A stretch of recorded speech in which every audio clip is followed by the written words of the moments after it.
রাত্রির 11টায় হোটেলে আয়, না হয় তোর শরীরে আরজিকর করে দেবো। কুদঘাটের এক তরুণী বাড়িতে মা এবং মেয়ে একাই থাকে।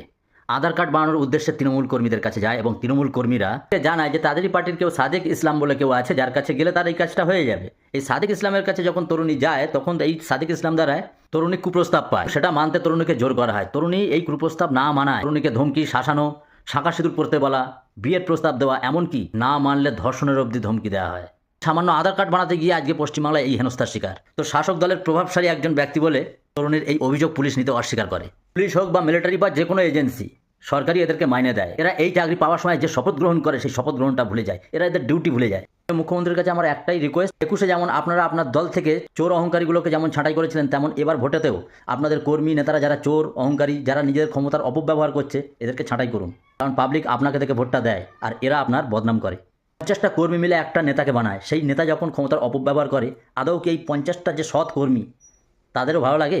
মমতা বন্দ্যোপাধ্যায় এমন একটা মুখ্যমন্ত্রী যাকে দেখে সত্যি বলতে আজকের দিনে তো এখন তো আরও বেশি প্রাউড ফিল হয়। কারণ উনি যা করছেন, ওনার এসআইআর নিয়ে তো এত জায়গায় আন্দোলন হয়ে গেল, তারপরেও ভোটও হয়ে গেল, কিন্তু ভোটের আগে এই যে আন্দোলনটাকে সেই লেভেলে নিয়ে যাওয়া, প্রাউড ফিল হয় যে আমরা ওনাকে আজ পর্যন্ত ভোট দিয়ে এসেছি। তাই দয়া করে রিকোয়েস্ট আমার মাননীয়ার কাছে, যদি এই ভিডিও পৌঁছায়, যারা ক্ষমতার অপব্যবহার করে এদেরকে 21-এর মতো আবার ছাঁটাই করুন, এই সাধারণ পাবলিকের উদ্দেশ্যে। সবাই আপনাকে দেখে ভোটটা দেয়। জয় বাংলা।